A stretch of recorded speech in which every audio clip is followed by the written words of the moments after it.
एक बार की बात है, चंदनपुर गांव में एक गरीब ब्राह्मण बूढ़ी रहती थी। उसके 4 पुत्र थे, केशव, चंदन, गौतम और आनंद। एक दिन बूढ़ी माँ अपने 4 पुत्रों को अपने पास बुलाती है। मेरे 4 पुत्रों, अब मैं बहुत बूढ़ी हो गई हूँ। तुम 4 बड़े हो गए हो। मेरे पास तुम्हें देने के लिए कुछ भी नहीं है। तुम तो जानते ही हो, बहुत कम आयु में तुम्हारे पिताजी तुम्हें छोड़कर चले गए थे। मैंने बहुत मेहनत करके तुम 4 को बड़ा किया है। अब जब तुम खुद अपना अच्छा बुरा सोचने के योग्य हो गए हो, तो मरने से पहले तुम्हारे पिताजी ने तुम्हारे लिए जो आदेश मुझे दिया था, उसे आज मैं तुम्हें बताना चाहती हूँ मेरे पुत्रों। 4 भाई ये सुनकर खुश हो जाते हैं। ये आप क्या बोल रही हो माँ? आखिर कैसा आदेश दिया था पिताजी ने तुम्हें? बताओ हमें। हाँ माँ, बताओ, तुम किस आदेश की बात कर रही हो? ऐसा कौन सा आदेश है जिसे पिताजी हमें देकर गए माँ? बेटा, तुम्हारे पिताजी ने तुम 4 को यह आदेश दिया था कि जब तुम 4 बड़े हो जाओ तो यहाँ से कोसों दूर एक जंगल है जिसमें योगी भैरव नंदा रहा करते हैं। जब तुम 4 बड़े हो जाओ तो तुम्हारी जो भी इच्छा होगी वो तुम उनसे मांग लेना। भैरव नंदा बहुत बड़े ज्ञानी महात्मा हैं। वो तुम्हें तुम्हारी इच्छा पूर्ति का मार्ग अवश्य बताएंगे। क्या सच में माँ? अगर ऐसा है तो हम अवश्य ही योगी भैरव नंदा के पास जाएंगे और जो भी मार्ग वो हमें हमारी इच्छा पूर्ति के लिए बताएंगे, उसे हम 4 भाई अवश्य अपनाएंगे माँ। हाँ माँ, हम अवश्य ही भैरव नंदा योगी के आश्रम जाएंगे। ठीक है मेरे बच्चों, लेकिन तुम तीनों ये अवश्य ही ध्यान रखना कि तुम्हें अपनी इच्छा पूर्ति के लिए अपने मन में लालच को उत्पन्न नहीं होने देना है। अगर ऐसा हुआ तो तुम्हारा मार्ग तुम्हारे लिए अभिश्राप बन जाएगा। और जल्दी मेरे पास लौट आना, मुझे तुम्हारा इंतजार रहेगा। ठीक है माँ, हम आपकी ये शिक्षा अवश्य ही याद रखेंगे। हम अपने मन में लालच को उत्पन्न नहीं होने देंगे। अच्छा माँ, अब हम योगी भैरव नंदा के आश्रम की ओर चलते हैं।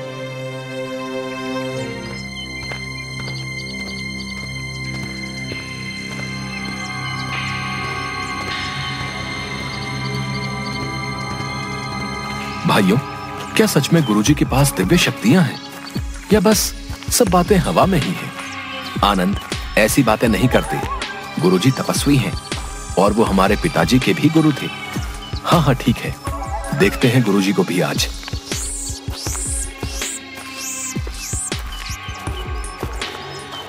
थोड़ी दूर चलने पर उन्हें भैरव नंदा का आश्रम दिखाई पड़ा।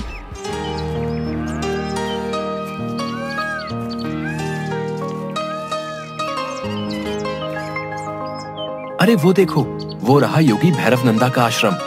चलो उस ओर चलते हैं। तभी वो 4 आश्रम में जाते हैं।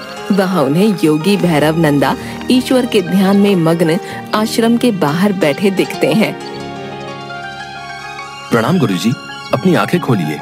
हम बहुत दूर से आपसे भेंट करने आए हैं। हमें हमारी माता ने आपके पास भेजा है। आंखें खोलिए गुरुजी। क्या बात है बालकों, आखिर कौन हो तुम और कौन है तुम्हारी माता जिसने तुम्हें हमारे पास भेजा है? हम ब्राह्मण विश्वासनाथ के पुत्र हैं। गुरुजी, हमें हमारी माता ने आपके पास अपनी इच्छा की पूर्ति के लिए भेजा है। हमारे पिता ने संसार को त्याग करने से पहले हमारे लिए एक आदेश दिया था कि जब हम 4 बड़े हो जाएंगे तो अपनी इच्छा पूर्ति के लिए आपके पास चले आएं। अच्छा, तो तुम विश्वासनाथ के पुत्र हो। अब मैं सब समझ गया हूँ। तुम्हारा पिता मेरा बहुत ही प्रिय शिष्य था। एक दिन उसने मुझसे एक वरदान मांगा कि भविष्य में जब मेरे 4 पुत्र तुम्हारे पास आएंगे तो जो भी उनकी इच्छा होगी वो मैं अवश्य ही पूरी करूंगा। बताओ विश्वनाथ के पुत्रों, तुम्हारी क्या इच्छाएं हैं? मैं अवश्य ही तुम्हारी इच्छा पूर्ति में सहायता करूंगा। गुरुजी, वैसे तो हमारी कुछ महत्वपूर्ण इच्छाएं नहीं है, लेकिन हम चाहते हैं जो भी आप हमें अपने आशीर्वाद के रूप में दे देंगे उसे ही हम अपनी इच्छा और आपका उपहार समझ लेंगे। भैरव नंदा योगी ये बात सुनकर बहुत खुश हो जाता है। वाह विश्वनाथ के पुत्रों, बहुत ही उत्तम विचार है तुम्हारे। तुम भी अपने पिता की तरह ज्ञानी और बुद्धिमान हो। मैं तुमसे बहुत खुश हुआ। तुम यहीं रुको, मैं अभी आता हूँ पुत्रों।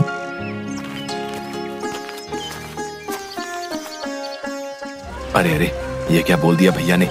ये योगी भैरव नंदा योगी तो हमें बहुत कुछ दे सकता है, लेकिन लगता है भैया की बुद्धि पर तो पत्थर ही पड़ गए हैं। अब ना जाने ये योगी हमें क्या ही उपहार में देगा, और जो देगा वो हमारे काम का होगा भी या नहीं, भगवान जाने। मुझे मौका मिलता तो मैं इतना धन दौलत मांगता कि 7 पुश्तें आराम से खाती। हाँ। जिसके बाद भैरव नंदा अपने आश्रम की कुटिया में जाता है और 4 जमीन खोदने वाली कुदाल लेकर आता है और चारों को एक एक कुदाल दे देता है। ये देखकर चारों बहुत हैरान हो जाते हैं। गुरुजी, इस कुदाल का भला हम क्या करेंगे? क्या ये हमारे किसी कार्य में उपयोग में लाई जा सकती है गुरुजी? हाँ गुरुजी, भला ये कुदाल हमारे किस काम की? इस कुदाल का भला हम क्या करेंगे? ये कुदाल ही मेरा तुम्हारे लिए उपहार है पुत्रों। इसके द्वारा ही तुम्हें मेरे द्वारा दिए गए उपहार प्राप्त होंगे। तुम आगे जंगल में जाकर जिस भी स्थान में इस कुदाल को जिस भी जमीन पर चलाओगे वहीं तुम्हें तुम्हारा उपहार मिल जाएगा। लेकिन पुत्रों, ये ध्यान रखना, ज्यादा अधिक उपहार की अपेक्षा मत करना, वरना तुम्हारा सर्वनाश हो जाएगा। ठीक है गुरुजी, हम आपकी ये बात अवश्य ही ध्यान में रखेंगे। हम किसी भी लालचवश अधिक उपहार की अपेक्षा नहीं करेंगे। जिसके बाद वो चारों अपनी अपनी कुदाल लेकर जंगल की ओर निकल पड़ते हैं।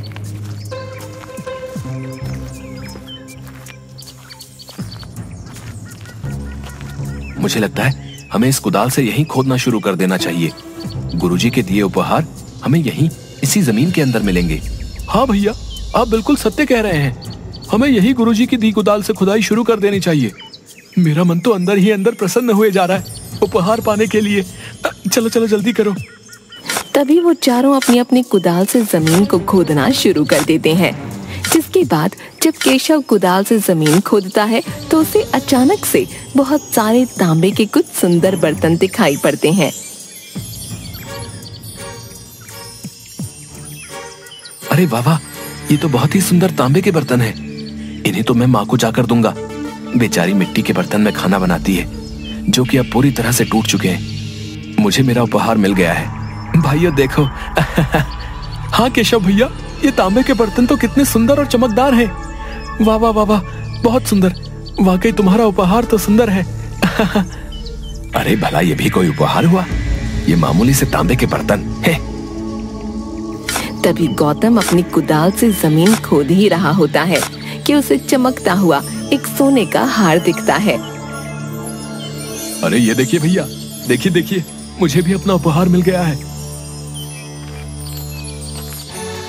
देखिए ये कितना सुंदर सोने का हार है। हाँ, मैं इसे माँ को दूंगा। माँ कितनी खुश हो जाएगी ना इस सुंदर हार को देखकर। अरे हाँ, ये तो सच में बहुत सुंदर हार है। हाँ, सच में माँ इसे देखकर बहुत खुश होगी। और चंदन अपनी कुदाल से जमीन खोदने लगता है कि तभी उसे एक पोटली दिखती है। अरे ये कैसी पोटली है? अरे भाइयों देखो देखो, मुझे अपना उपहार मिल गया है। ये देखिए, इस पोटली में कितने सारे सोने चांदी के सिक्के हैं। वाह वाह वाह वाह, इन सिक्कों की मदद से मैं माँ के लिए एक सुंदर सी पक्की ईंट वाली झोपड़ी बनाऊंगा। हाँ, जिसमें बरसात में पानी भी नहीं टपकेगा। हाँ, मुझे मेरा उपहार मिल गया। भगवान तेरा शुक्र है। अरे वाह चंदन, सच में ये तो बहुत सारे सोने चांदी के सिक्के हैं। इसमें जो तुम चाहते हो वो अवश्य ही हो जाएगा। हाँ, अरे इन तीनों को तो इतना कुछ मिल गया। न जाने उस योगी भैरव नंदा ने उपहार में मेरे लिए क्या सोचा होगा। काफी देर से कुदाल से ये जमीन खोद रहा हूँ, अभी तक तो कुछ भी हाथ नहीं लगा है। तभी कुदाल चलाते हुए जमीन के अंदर से बहुत तेज रोशनी आती दिखती है और वो देखता है कि बहुत सारे हीरे चमक रहे हैं। ये देखकर वो हैरान रह जाता है। अरे भाइयों, ये देखो, मुझे भी मेरा उपहार मिल गया है। हाँ हाँ, देखो देखो, ये हीरे कितने चमकदार हैं। अरे वाह आनंद, सच में तुम्हारा उपहार तो हम तीनों में से सबसे उत्तम है और अनमोल है। माँ ये सब उपहार देखकर बहुत खुश हो जाएगी। हाँ, अच्छा चलो, अब हमें घर चलना चाहिए। अरे नहीं नहीं भैया, मुझे अपनी इस कुदाल से जमीन खोदनी चाहिए। क्या पता इन हीरो से भी अधिक अनमोल वस्तु मुझे मिल जाए। नहीं नहीं, इन हीरो से मेरा क्या होगा, ये तो बहुत ही कम है। आप लोग जाएं, मैं और अधिक अनमोल वस्तु लेकर घर आ जाऊंगा। हाँ। आनंद की ये बात सुनकर तीनों भाई बहुत हैरान हो जाते हैं। अरे आनंद, ये तुम क्या बोल रहे हो? ये बिल्कुल भी उत्तम नहीं है।